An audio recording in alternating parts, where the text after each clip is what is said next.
Hello friends, welcome to the new episode of my channel. আমি Prince. তো এখন কথা বলবো একটা সিনেমা নিয়ে। এবং এই প্রথমেই যেটা বলবো, আজকে বাংলার যে সমস্ত অডিয়েন্সরা বলছে যে আমাদের এখানে বাজেট নেই, তাই ভালো মাস মুভি হয় না, বা যে সমস্ত মেকার্সরা এই কথাগুলো বলছে, আমি তাদেরকে একটা কথাই বলবো, এই যে সিনেমাগুলো নিয়ে আমি কথা বলছি, আশা, ভালোবাসা, আরও কিছু কিছু কাজ রয়েছে, এটার যারা মেকার্স ছিল, এটার ক্রিয়েটিভ টিমে যারা কাজ করেছিল, তাদের সঙ্গে বসে না ক্লাস করা উচিত সিরিয়াসলি বলতে গেলে। তার কতগুলো কারণ রয়েছে, সেই কথা আমি পরে আসছি। আমি প্রথমে বলতে চাই, প্রসেনজিৎ চ্যাটার্জিকে ইন্ডাস্ট্রি এমনি এমনি বলা হয় না। আজকে আমরা ভিএফএক্স নিয়ে বাংলা এতদিন ধরে যা যা করছি, এই যে ধরুন আজকে আমি কাউকে ছোট করছি না, দেবদাও যেটা করেছে সেটা বিরাট বড় অ্যাচিভমেন্ট। যেটা বাঘাযতীনে ছিল, একটা ভালো রকম বাঘের সঙ্গে যে দৃশ্য ছিল, সেটা বিরাট বড় একটা অ্যাচিভমেন্ট ছিল। বা তার আগে চাঁদের পাহাড় বা অ্যামাজন অ্যাডভেঞ্চারও যেগুলো ছিল, সেগুলো বিরাট বড় অ্যাচিভমেন্ট। এটা নিয়ে কোনো সন্দেহ নেই। কিন্তু সেটার জন্য যেটা ছিল সেটা হচ্ছে ভিএফএক্স বা টেকনোলজি। টেকনোলজি ভিএফএক্স দিয়ে অনেক কিছুই করা যায়। কিন্তু বলে রাখি, বুম্বাদার আমলে এবং এই সিনেমাটা যে আমলে এসেছিল, আশা ও ভালোবাসা, সেই সময় কিন্তু কোনো রকম কোনো টেকনিক্যালিটিস ছিল না চারপাশে। এবং সেটে নানা রকম ধরনের সুবিধা, এরকম জিনিস ছিল না। ভ্যানিটি ভ্যানের তখন তো যুগই ছিল না। অভিনেতাকে অভিনয় করে মানে মেঝেতেই বসে যেতে হতো, ঘাসের ওপর পা ফেলেই বসতে হতো, এমন যুগ গেছে। তো সেরকম একটা টাইমে দাঁড়িয়ে একটা লিমিটেড বাজেটের মধ্যে চিতা বাঘের সঙ্গে action, can you imagine? Best ভাবতে পারছো? এবং যেটা বলে ওই সময়ের, যেটা মিডিয়া ফিডিয়া বা বিভিন্ন জায়গা থেকে যে তথ্য পাওয়া যাচ্ছে, ওটা নাকি রিয়েল অ্যাকশন ছিল। অবশ্যই তখনকার দিনে ভিএফএক্স তো করা পসিবল ছিল না, 1989 ওরকম সময় ভিএফএক্স করা তো পসিবল ছিল না। আর আপনারা যদি সিনটা দেখেন তাহলে বুঝতে পারবেন একেবারে রিয়েল শট করা। এবার জানি না আমি কতটা সত্যিটা, আরও যারা আমার থেকে বয়স্ক যারা রয়েছে, অনেকটা যাদের বয়স, তারা বলতে পারবে। কিন্তু আমি যেটুকু যে আমাদের গুরুজনদের কাছ থেকে জানতে পারলাম, ওটা নাকি রিয়েল শট ছিল। আজকে সবাই ভিএফএক্স ইউজ করে করছে, সেটা নিয়ে আমরা এত প্রশংসা করছি। বাংলার বুকে প্রসেনজিৎ চট্টোপাধ্যায় নিজে চিতার সঙ্গে ফাইট করেছে।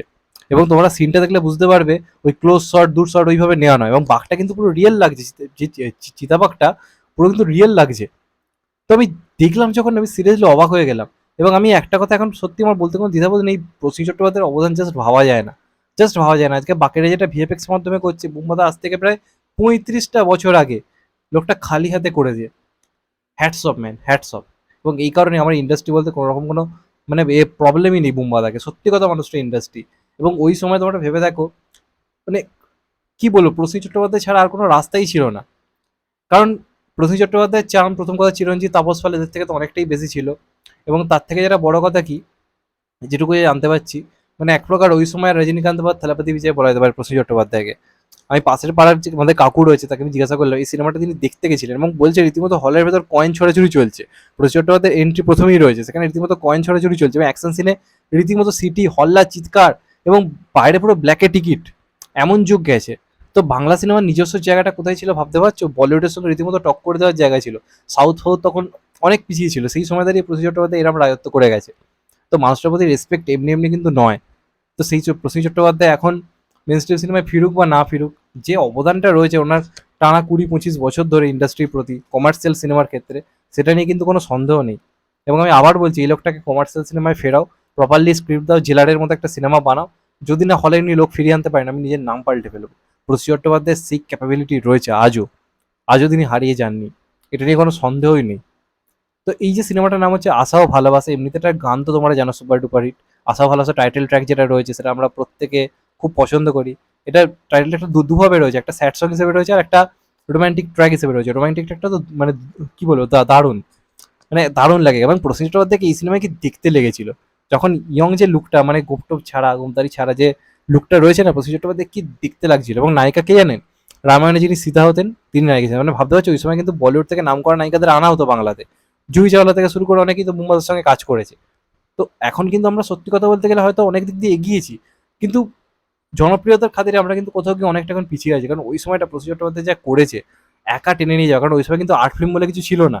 যার যেটুকু যা করার, মানে আমি ওই টাইমটা বলছি, তার আগে আর্ট ফিল্ম চলতো, সত্যজিৎ রায়, মৃণাল সেনের আমলে ছিল। কিন্তু প্রসেনজিৎ চট্টোপাধ্যায়ের যে টাইমটা, ওই 80s 90s এর টাইমে কিন্তু মেন জায়গা ছিল কিন্তু কমার্শিয়াল সিনেমা।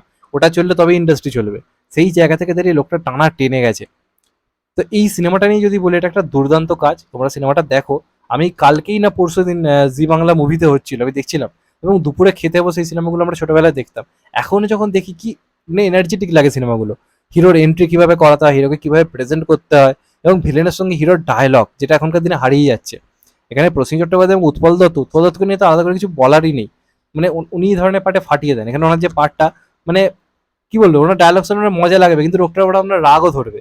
তো একটা সিনে প্রসেনজিৎ এবং উত্তম দত্তের একটা মানে আছে ডাইরেক্টর কি কথোপকথন আছে সামনাসামনি, কি ডায়লগ রয়েছে সেখানে, ডায়লগ শুনেই বুম্বাদের ডায়লগ আমরা সিটি মারতে ইচ্ছে করবে। তো ওইগুলো ছিল ওই টাইমের মেকিং, বাজেটটা ফ্যাক্টর নয়, বানানোর ইচ্ছেটাই আসল। এবং সবথেকে বড় কথা, কোনো সিনেমার রিমেক না, একদম অরিজিনাল গল্প। এবং প্রসেনজিৎ চট্টোপাধ্যায়ের যে চার্মটা ছিল, হাঁটাচলা, গেটআপ, কথাবার্তা এবং ফাইট সিকোয়েন্সগুলো, একটা সিনে রয়েছে বুম্বাদার হচ্ছে গাড়ি থেকে পুলিশকে, পুলিশের চোখে ধুলো দিয়ে আর কি পালিয়ে যাওয়ার, ওই সিনটা ওই সময় দাঁড়িয়ে জাস্ট ভাবা যায় না। একটা সিন রয়েছে গাড়ি চেজিং সিন, দুটো ওপর দিকে ট্রাক আসছে, মাঝখান দিয়ে গাড়িটা পুরো বেঁকিয়ে যাচ্ছে। ভাবতে পারছি না, আজ থেকে 35 বছর আগে, যখন কোনো টেকনিক্যালিটিস ছিলই না ইন্ডাস্ট্রিতে, বাজেট একদম সীমিত, সেই সময় দাঁড়িয়ে এই ধরনের কাজ এসেছে। তো আজকে বুম্বাদাকে আমি মাঝে মাঝে বলি যদিও যে দেবজিৎ করছে কেন বুম্বাদা করছে না, আরে মানুষটা 30 বছর ধরে করেছে ভাই, 30 বছর, 30 বছর ধরে টানা লোকটা কমার্শিয়াল সিনেমা করে গেছে। এখন তো নতুনদের উদ্যোগ নিতেই হবে বস। হ্যাঁ, চাই আমরা বুম্বাদা আবার ফিরুক, অবশ্যই চাই, তাহলে তার থেকে আনন্দের কিছু হবে না, কিন্তু মানুষটা করেছে ভাই, বিরাট কিছু করেছে। এবং এই কারণে ইন্ডাস্ট্রি বলতে কোনো জায়গায় মানে কোনো অস্বীকার করার জায়গায় নেই। আজকে সত্যি কথা বলতে গেলে ইন্ডাস্ট্রি টিকতোই না যদি ওই সময় এই কাজগুলো না আসতো। এবং বুম্বাদার সেই ম্যাডনেস ছিল বুম্বাদাকে নিয়ে, মেয়ে ফ্যান ফলোয়িং, ছেলে ফ্যান ফলোয়িং, রীতিমতো ঘরে ঘরে বুম্বাদার ছবি। আজও গ্রামে গঞ্জে গেলে তোমার এই ইয়ং লোকজন শুধু নয়, বয়স্ক লোকদের বাড়িতে তোমরা এখনো বুম্বাদার ছবি দেখতে পাবে, লোকে পুজো করে। তো সেই অডিয়েন্সের জন্য বুম্বাদা আমার মনে হয় ফেরা উচিত। আর আশাও ভালোবাসা এই সিনেমাটা অবশ্যই দেখো, যারা মেন স্ট্রিম কমার্শিয়াল সিনেমার ফ্যান তারা এই সিনেমায় সব পাবে। ক্লাইম্যাক্সে অ্যাকশন, রোম্যান্স, কমেডি, ড্রামা সব কিছু রয়েছে, যেটা এখনকার সিনেমাতে অনেকটাই মিসিং, অনেকটাই মিসিং। তো আমার দারুণ লেগেছে সিনেমাটা, এবং ওই চিতার সঙ্গে ফাইটটা আমার তো দেখে কোনো অংশে মানে ফেক বলে মনেই হচ্ছে না, পুরো রিয়েল লাগছে। মানে বাঘটাকে দেখেও কিন্তু মানে আমি জানি না আসল না রিয়েল, অনেকে তো বলছে সত্যি কথাই, আমি আমারও সেটা দেখে তাই মনে হচ্ছিল, যখন আমি সিনটা দেখছি আমার কোনো অংশে মানে মিথ্যে মনেই হয়নি।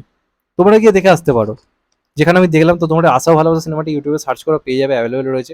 আমি বলবো অবশ্যই দেখো, কারণ এখন এই মানে কি বলবো ভাটার যে অবস্থা এখন ইন্ডাস্ট্রিতে, সেখানে mainstream commercial cinema Bangla ভাষায় যারা দেখতে চাইছে, তাই জন্য আশাও ভালোবাসা ট্রিট টু ওয়াচ, অবশ্যই দেখো। এবং দেখে আমাকে কমেন্ট করে জানিও তোমাদের কেমন লাগলো।